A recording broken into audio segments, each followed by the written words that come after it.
Full review of the Pixel 9 Pro XL. So, had this for a little while now. I've tested it thoroughly, and I just got done going to the Berlin Zoo and shooting a whole bunch of film. So, all of you who asked for a vlog, you're going to get it. So, stay tuned for that.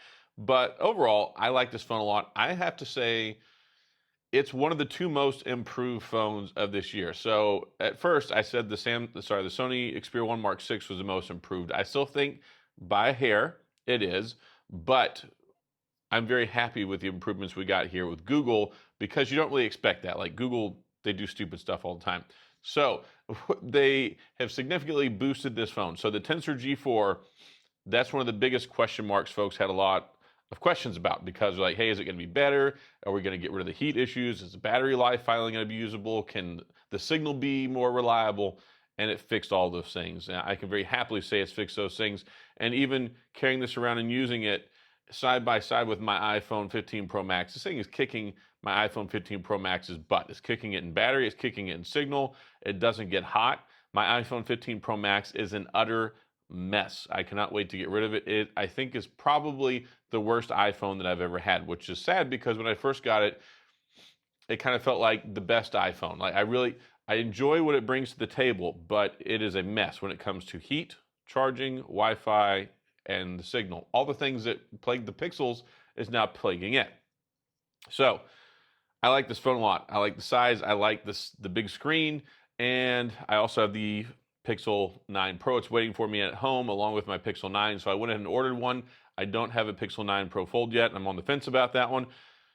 If I order it, I'll let you know. But I ordered all three of these straight. Team My Wallet, not Team Pixel. Team My Wallet financed this. So yeah, unfortunately, I haven't been able to cover the Pro yet because I'm here in Berlin. I've been here for IFA, which I think was largely productive, cool stuff. Maybe I'll talk more about it later. But yeah, I've got all three of these phones. So I will have coverage on the Pixel 9 and the 9 Pro when I get back. This one, just over a 5,000 milliamp battery, 16 gigs of RAM. It's got Gorilla Glass Victus 2, which is perfectly fine. We've got two of the same cameras as last year. We have a new ultra wide. We have this super bright screen, the super actual display, whatever in the world they're calling it. And it's got 3,000 nits brightness, very noticeable. And the high max brightness is 2,000 nits. So that means you can manually turn the screen up on this as high as the iPhone 15 Pro series goes on adaptive max brightness. So yeah, baseline brightness super high, and then the auto brightness is even higher. The contrast is great. The colors are beautiful. I love using this thing. This phone is an absolute pleasure to use. Probably the best haptics. Now, two other things. So we've of course got the facial recognition, which works perfectly fine. It doesn't work so well at nighttime. I don't think there's been really a whole lot of advancements there, but it still is the securest one you can get, or most secure if you want to be proper. And you can use it with like your banking apps and things like that. But the 42 megapixel selfie camera, man, it's nice. It is really, really good. I'll show you some photo samples here in a little bit. But 42 megapixel camera, spot on. And then we have the ultrasonic fingerprint scanner, which I am super happy about. This is with a glass screen protector on here. Of course, normally it works a lot better. I gotta get my finger in the right spot. So yeah, now that my finger's in the right spot, yeah, it works really well. So one thing I recommend, if you put a glass screen protector on here, go into the display settings and put it on the mode where the screen's more sensitive, and then re-register your fingerprint. Don't register your fingerprint, put a glass screen protector and be like, but Tech Odyssey, Adam, this thing sucks. It's not reading my fingerprint. Re-register it, thank me later, don't complain, it'll work. So that is really nice. No more optical fingerprint scanner. We have 120 gigabytes of storage. And when I say it's mostly perfect. And in a lot of ways it is, but we need more than 128 gigabytes of storage in the year 2024 for an $1,100 phone. Samsung got it right, Pixel and iPhone did not get it right. So maybe next year. Of course, you can pay extra and get a 256 or 512. That's fine as well. If you wanted 1 terabyte, you're out of luck. And I think there's no 1 terabyte. There might be only in like the black color. I haven't looked at it. I'm not buying a 1 terabyte phone. But anyway, yeah, the cameras on here still have the thermometer on the back. If you want to use that, I could use it on myself right now, but I know I'm hot. Not just good looking, which I'm not. I don't know why my wife married me, but I am very hot. I've been outside in the sun for days, and it is really hot here. So it's been in the 90s pretty much every day I've been here for the last 5 days, and just so you know, probably 75% of Berlin has no air conditioning. Yeah, it's been pretty miserable. I've been taking like 3-4 showers a day. It's just horrible. But good news is I'm going home soon. But it's funny because like the day after I leave here, the temperatures are going to go down to 60 degrees for the highs and 40 degrees for the lows.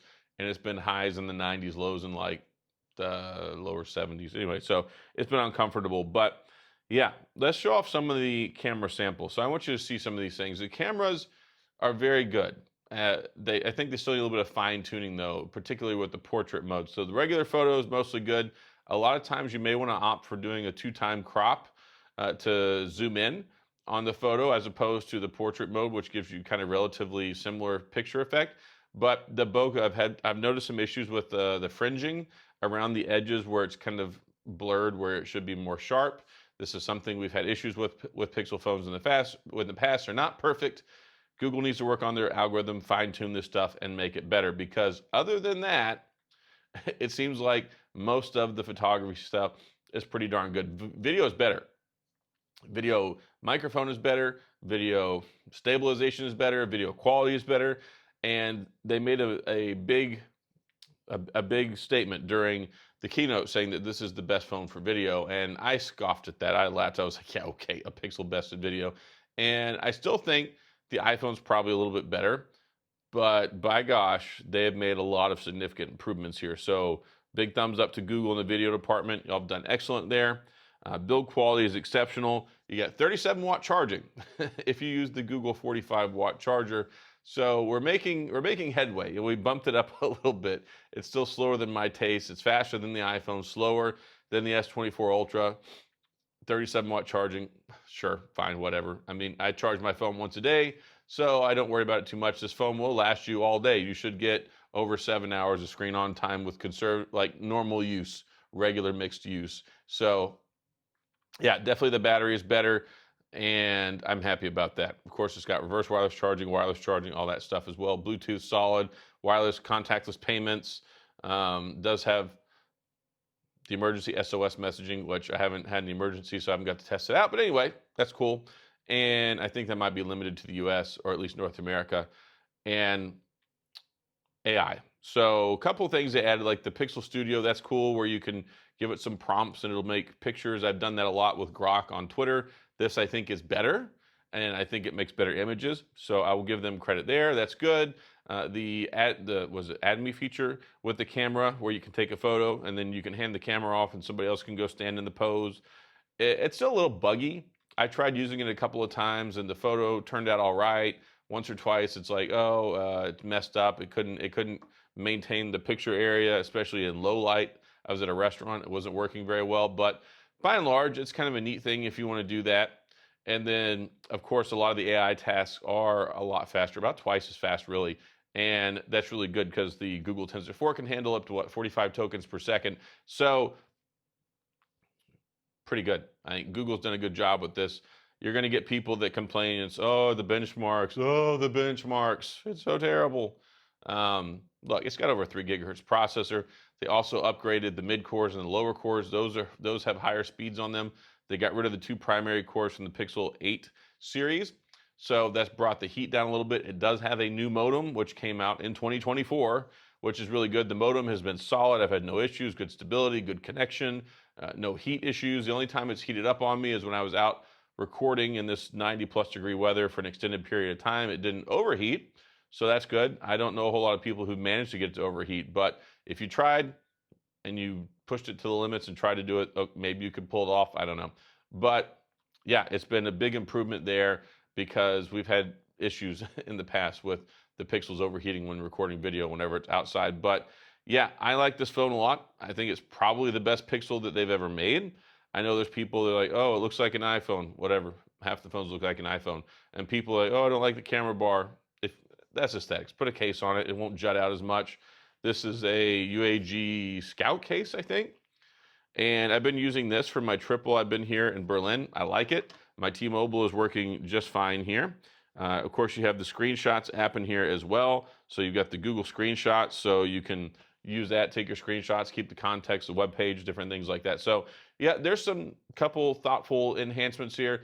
It's not a complete picture yet, though. Why is that? Because this phone launched with Android 14. Android 15 is going to be here in a couple of weeks. So in October, Android 15 will be here, and then we will finally see what the realized version of this phone was supposed to be. The phone launched 2 months early. So normally it comes out in October, came out in August. Because of that, Android wasn't ready.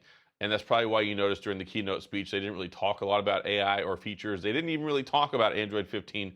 Nobody wanted to talk about that elephant in the room, no pun intended, because I just went to the zoo.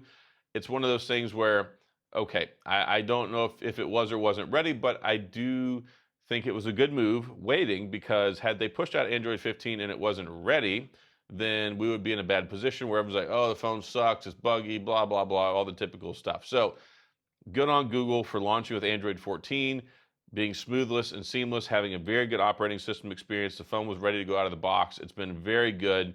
We already got the first security patch for it the other day, and we're expecting Android 15 probably about the middle of October. That will make this the complete package. And it's kind of funny because a lot of times we have to hold off on doing a full review because we have a update after the launch comes out that might fix some things, a launch patch. But this phone needs a whole nother operating system to be where it should be. But anyway, 7 years of operating system update, 7 years of security patches. Overall, I think that Google's done a very good job here. I will commend them for that. And one thing I don't like is the price, $1099 at $128. Last year, the Pixel 8 Pro was $999. So the Pixel 9 Pro was $999, but it's a smaller phone. So in theory, it should be cheaper. It should have been $899. This phone should have been $999. I still can't confirm whether we even have UFS 4 in the higher storage models. I've heard there's only UFS 3.1. I've heard there's UFS 3.1 in the 128 models, but the 256 and higher have UFS 4. I have no way of confirming that, and maybe somebody will get to the bottom of it one day.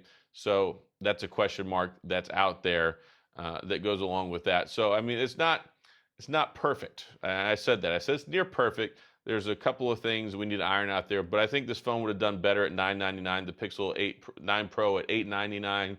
I think that would have offered better value, but I'm not running Google, and that's very, very obvious. So anyway, that's all I've got. Hopefully you enjoyed this video. I know I've been waiting a while for this. Like, I gotta buy this stuff. I can't just put out a review 2 or 3 days after it comes out. That would be irresponsible. I wouldn't be able to test the video.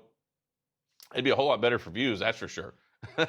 But y'all guys deserve the best. Y'all deserve for me to be able to spend some time with this, get it out. I know plenty of people have been waiting, so I do appreciate y'all waiting on that. But yeah, until the day that Google sends me phones early so I can have reviews available on launch day, then this is kind of how it has to go. But that's another reason I like to put out videos along the way as I test out and discover stuff, because it is a very good phone. It even has the vapor chamber now, which is better for gaming and definitely noticeable there. Is it the best for gaming? No, it's not. But you're still going to be able to run every AAA title. It's going to run well. You're not going to have any problems. It's not going to be able to run maybe in certain instances on the max settings, or maybe it might throttle faster than a Snapdragon 8 Generation 3. But Google has said that's not what they were going for with this chip, and I believe them. But that's okay. I don't really do any gaming. I think most people that are into gaming probably don't look at these phones. But if you do, you can game perfectly fine. It just, maybe it's on high graphics instead of ultra high. But anyway, that's all I got in this video. If you have any questions, comments, gripes, concerns, whatever, go to the comment section. I'll do my best to get back with you. If you enjoyed the video, please hit the like and the subscribe button and the little notification bell if you want updates when new videos come out. I'm still here in Berlin. Stay tuned, because you'll have the zoo vlog video in the next couple of days as well. And we've got iPhone Day tomorrow, so that'll be interesting as well. I will be buying the iPhone 16 Pro or Pro Max. I don't know which one. I think I've spent like $10,000 on phones in the last 3 months, but it's getting crazy out here in these phone streets. But let me know, are you interested in the iPhone? Do you want to see iPhone content? Do you like the Pixel content? Do you want to see more Pixel content? Let me know, because that's how I get feedback. So as always, thanks for being here. I appreciate you watching. I'll see you guys next time.